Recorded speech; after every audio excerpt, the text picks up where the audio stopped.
A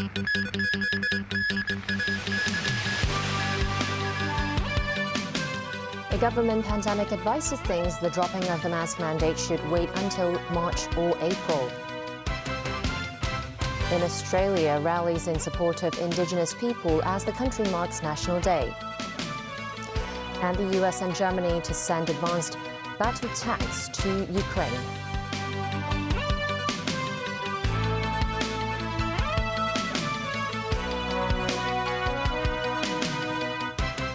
Good evening and welcome to TVB News. Hong Kong reported 2,401 new COVID infections today, slightly more than yesterday. 64 of the new cases were imported. 28 more patients have succumbed to the virus. Meanwhile, government pandemic advisor Yuen Kwok-yung said the city will have to wait until March or April to have the conditions to drop the mask mandate. Christy Khan reports. Hong Kong's daily COVID caseload has seen a declining trend since early January. The infection cases on Tuesday even dipped below 2,000. The daily death tolls, however, have been fluctuating between 20 and 50.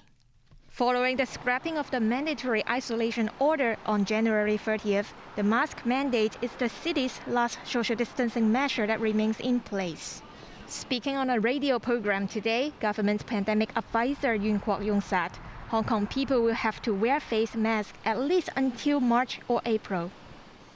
He explained the coronavirus will live shorter under a warmer environment, adding that the human body will less likely develop inflammation in springtime. But he advised the elderly and people who are immunocompromised to continue wearing masks to protect themselves. That's because flu and other upper respiratory diseases will be back after the mask mandate is dropped, he said. Yuen warned that the city's healthcare system will face pressure as hospitals may be swamped by patients during the post-mask era. He added that COVID will stay with us in the community, so it is pivotal to continue the vaccination drive in the city. He suggested residents may have to receive COVID vaccines annually before winter to enhance their antibody levels. Elderly and high-risk groups are recommended to wear face masks every winter. Furthermore, Yuen hopes the government can set up a committee to review its anti-COVID work over the past 3 years. He believes this will enable the city to better prepare for the next pandemic. Christy Khan, TVB News. Over in Japan, traffic congestion that left vehicles stuck for more than a day on a western Japan expressway after heavy snowfall eased this morning. Heavy snow fell from Tuesday through Wednesday across much of Japan in the most severe cold snap of the season so far. Meanwhile, morning lows today in South Korea ranged between -16 and -4 degrees. Authorities said temperatures will drop Friday morning and it will be even colder on Saturday. Thousands of Australians marked the country's National Day today with rallies in support of Indigenous people, many of whom described the anniversary as Invasion Day. Tracy Furness has more. Australians marked the 235th anniversary of British colonisation with a public holiday today. Some businesses gave their employees a choice of whether they wanted to take the day off, as arguments rage over how history should be remembered. In 1788, 11 British ships carrying a human cargo of convicts arrived at Port Jackson, present-day Sydney. The colonialists never signed a treaty with the Indigenous people in Australia, unlike other colonies such as the United States and New Zealand. Many in Sydney spent the day on the harbour and beaches while thousands gathered in the city in support of the Indigenous Australians at an Invasion Day rally. I think it's really important that we come out and protest today and show support in any way we can for Indigenous Australians. It's actually the 85th day of mourning this year, so our Indigenous Australians have been protesting this for 85 years. Australians expect to vote this year in a referendum that would enshrine in the nation's constitution a mechanism for the Indigenous people to advise Parliament on policies that affect their lives. It is known as The Voice. The Voice is a very clear proposition will be put to the Australian people later this year. The first part of that is in recognition of Aboriginal and Torres Strait Islander islanders as Australia's first peoples. That's where recognition comes in. And it is something missing from our nation's birth certificate. It's missing from our Constitution. And I say this, if not now, when? If not now, when will this change occur? And if not the people of Australia this year, who will make this change? 3.2% of Australia's population are Indigenous. They are the most disadvantaged ethnic group in the country. Similar rallies occurred across the country today. Tracy Furness, TVB News. Ukraine declared an air raid alert over the whole country early today as fighting intensified in Bakhmut in the east.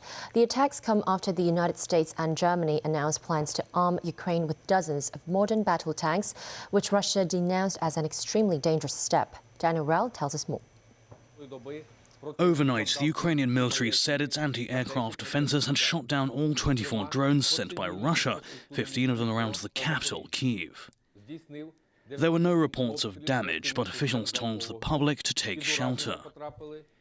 Kyiv also stated that Russian forces were attacking in the direction of Bakhmut in the east, with the aim of capturing the entire Donetsk region.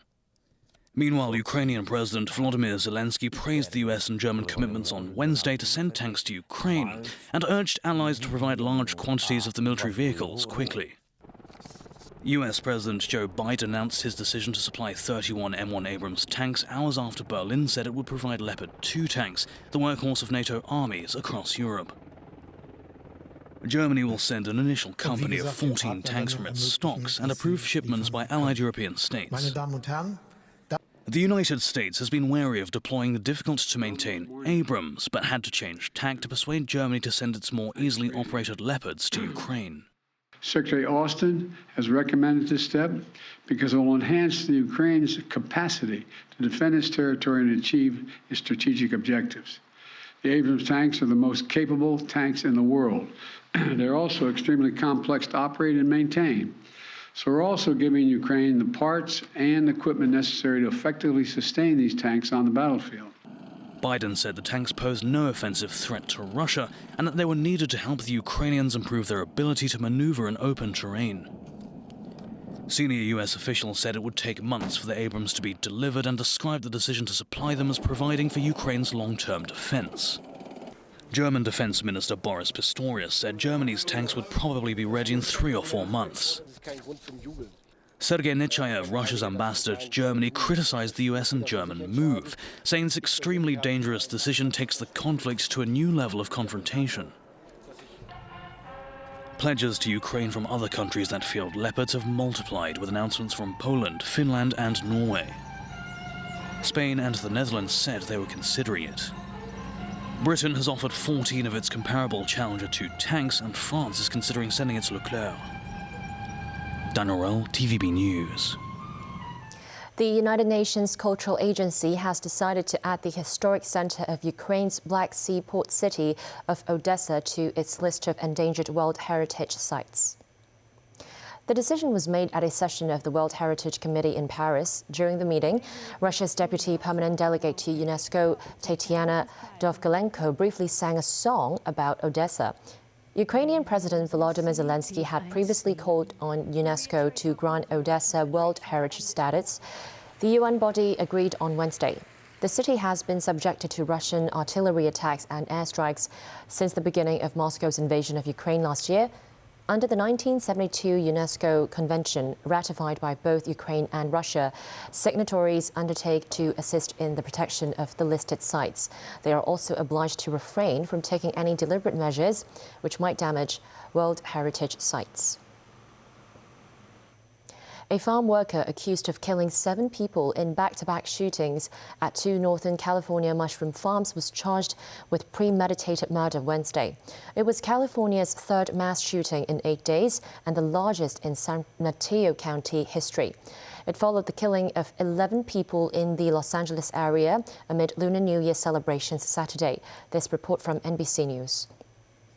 Facing 7 counts of murder and 1 count of attempted murder, Chung Lee Zhao made his first court appearance today. 2 police sources with direct knowledge of the investigation tell NBC Bay Area the 66-year-old admitted he felt disrespected by co-workers for years. Telling authorities his concerns were dismissed, the enraged senior citizen retrieved a gun and hunted down co-workers at the farm. Officers recovered a semi-automatic Glock, rounds of ammo, and a goodbye note to his wife. This investigation is 2 days old. There's an awful lot more to learn. The penalty, if convicted of all the charges, would be life without parole or death. The massacre in Half Moon Bay, California, comes as the Secret Service released a new report today detailing trends in mass attacks, highlighting red flags before the next shooting. Personal grievances were among the most common motive, with a quarter of attackers motivated by conspiracy theories or hateful ideology. These individuals engage in concerning behavior. And this concerning behavior is evident to those around them. That behavior perhaps evident in the 72-year-old who killed 11 in Southern California. Law enforcement sources say evidence points towards a personal motive. Former friends call the man angry and hopeless. Only in America do we see this kind of carnage. What the hell is going on? Tonight, 2 California communities are mourning, the latest in a growing list of American cities suffering similar heartbreak. As the vice president visits Monterey Park to console families there, here in Northern California, the long legal process for the suspect is just beginning.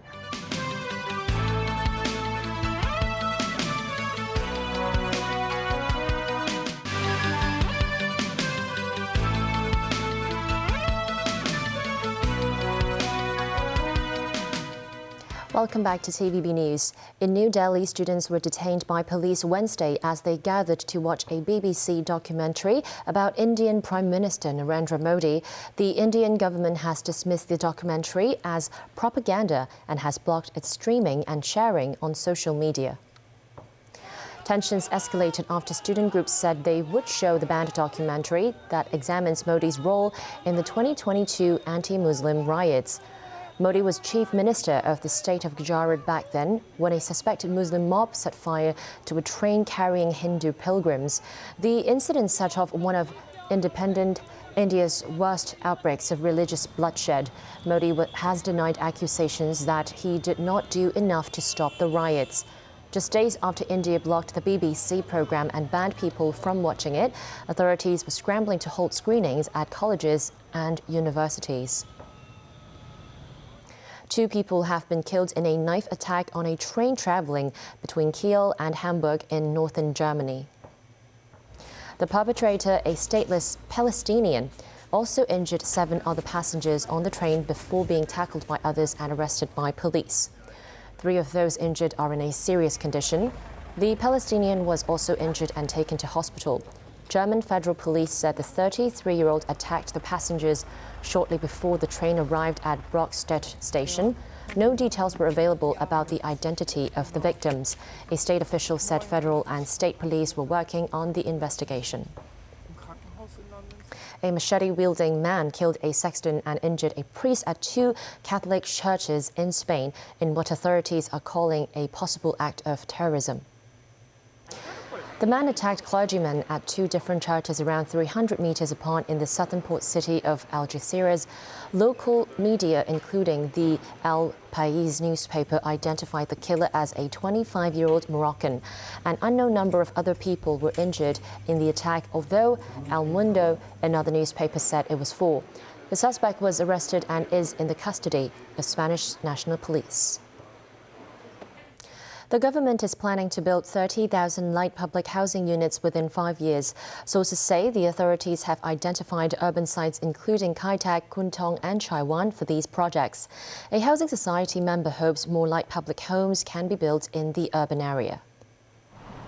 It is understood the urban sites authorities currently have in mind include Kai Tak, an area near several public housing estates in Kwun Tong, and Sheng'an Street in Taiwan. Deputy Financial Secretary Michael Wong wrote in a newspaper that the Housing Bureau will announce the urban sites selected in due course. Wong added the authorities have already been in touch with the Transport Department and bus operators to address transport and traffic issues. Earlier, the government announced the first batch of land plots for light public housing development. All 4 sites are in the new territories. Some of them are considered to be too remote. A housing society member hopes that half of the light public housing units will be located in urban areas. Wilson Orr said most people currently living in undesirable conditions, including subdivided flats, are mainly concentrated in urban districts such as Kowloon East or Kowloon West. He added if the government plans to build light public housing in remote areas, that will make the proposal less attractive. Orr also noted that the public transport network and community facilities in the urban area are more well established than the new territories. The government plans to spend about $26 billion to build light public homes, which translates to about $890,000 per flat. Michael Wong noted that for light public housing buildings that are about 4 stories high, the construction cost for each unit would be about $550,000, similar to that of transitional homes, but will offer 20% more floor area. Authorities are reviewing whether there's room to lower the construction costs. And that's the news. Thanks for watching.